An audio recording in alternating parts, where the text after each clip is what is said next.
ताजमहल नाम सुनते ही जहन में क्या आता है? प्यार की निशानी, दुनिया का 7वां अजूबा, है ना?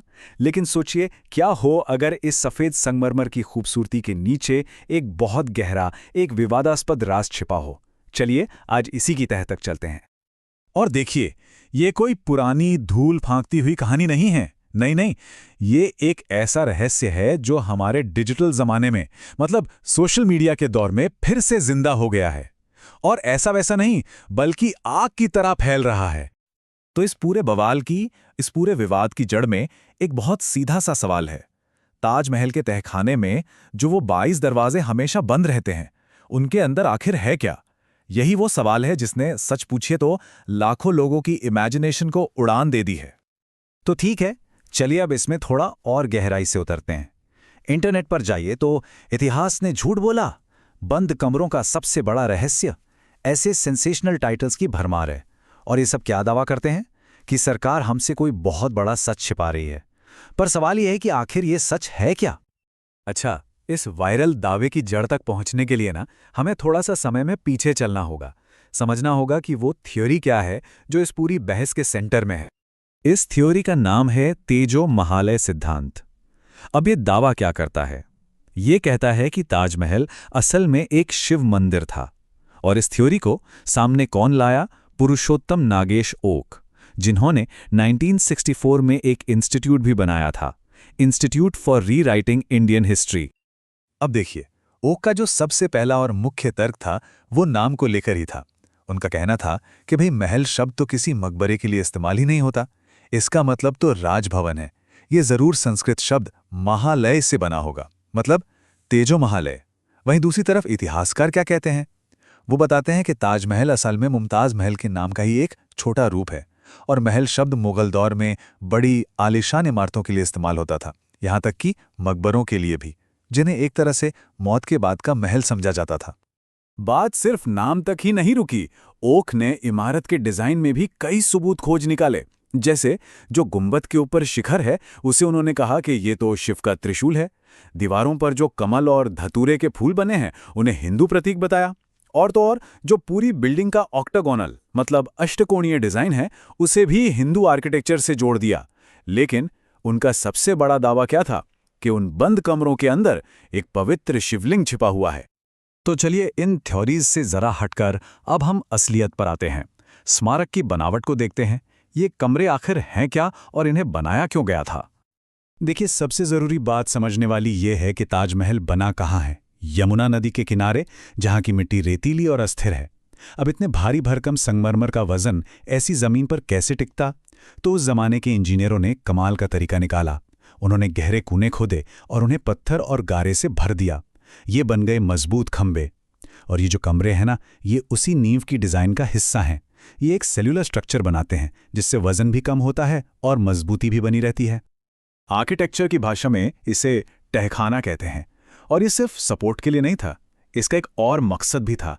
ये एक तरह का वेंटिलेशन सिस्टम था, जो ऊपर के मकबरे तक ठंडी हवा पहुंचाता था।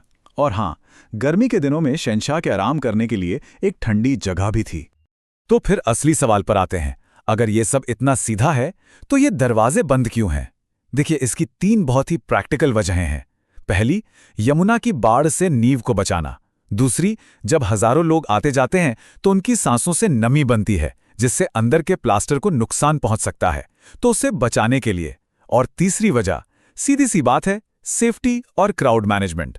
वो अंधेरे और तंग रास्ते हैं, इतने सारे टूरिस्ट के लिए बिल्कुल भी सेफ नहीं है। और ऐसा भी नहीं है कि ये तहखाने वाली बात सिर्फ ताजमहल में ही है। ये कोई अनोखी चीज़ नहीं है। आप हुमायूं का मकबरा देख लीजिए, या इत्मदुद्दौला का। इस तरह का बेसमेंट स्ट्रक्चर मुगल मकबरों का एक स्टैंडर्ड फीचर हुआ करता था। तो ये कोई एक्सेप्शन नहीं है, बल्कि एक तरह का नियम ही था। चलिए, अब कहानी को थोड़ा और आगे बढ़ाते हैं। जब इस थियरी को लेकर मामला कोर्ट कचहरी तक पहुंचा, तो कानून और अधिकारियों का इस पर क्या कहना था, वो देखते हैं। तो हुआ ये कि साल 2022 में इलाहाबाद हाईकोर्ट में एक पीआईएल यानी जनहित याचिका डाली गई।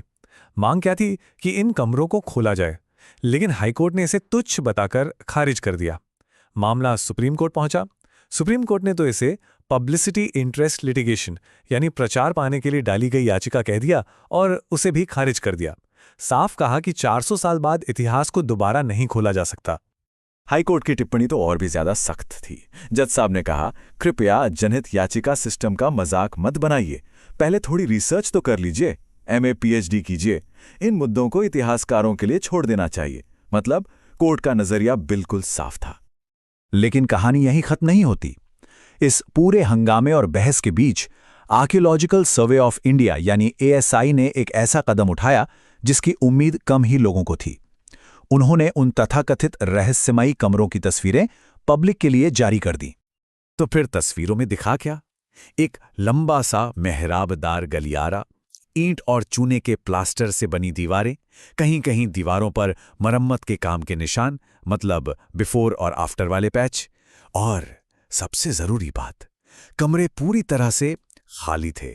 जी हां, बिल्कुल खाली। ना कोई मूर्ति, ना कोई शिलालेख, ना ही किसी तरह का कोई मलबा। तो अब सवाल ये उठता है कि अगर रहस्य सुलझ चुका है, कमरे खाली हैं, कोर्ट अपना फैसला सुना चुकी है, तो फिर भी ये थ्योरी आज भी इतनी जिंदा क्यों है? ये मिथक क्यों बना हुआ है? इसकी वजह है ना इतिहास से ज्यादा शायद समाज और मनोविज्ञान में है। मोटे तौर पर 3 कारण हैं। पहला है इंस्टीट्यूशंस पर अविश्वास। मतलब जब कोई सरकारी संस्था कुछ कहती है तो कई लोगों को लगता है कि वो जरूर कुछ छुपा रही है। दूसरा है एक खास तरह की राजनीति जिसमें ऐतिहासिक जगहों पर नए सिरे से दावा किया जाता है। ये थ्योरी उस बड़े आंदोलन का एक हिस्सा बन जाती है। और तीसरा, और शायद आज के दौर में सबसे बड़ा कारण, डिजिटल मीडिया का असर। सनसनीखेज क्लिकबेट टाइटल वाली कहानियां सूखी और बोरिंग लगने वाली सरकारी रिपोर्टों से कहीं ज्यादा दिलचस्प लगती हैं और तेजी से फैलती हैं। तो आखिर में हम इस सवाल पर आते हैं। सबूत हमारे सामने हैं, कमरे खाली हैं, तो असली सवाल ये नहीं है कि उन कमरों के अंदर क्या है। असली सवाल ये है कि हम उन खाली कमरों को अपने किन विचारों से, किन विश्वासों से और किन पहचानों से भर रहे हैं। शायद ये पूरा विवाद इतिहास से ज्यादा हमारे आज के बारे में है।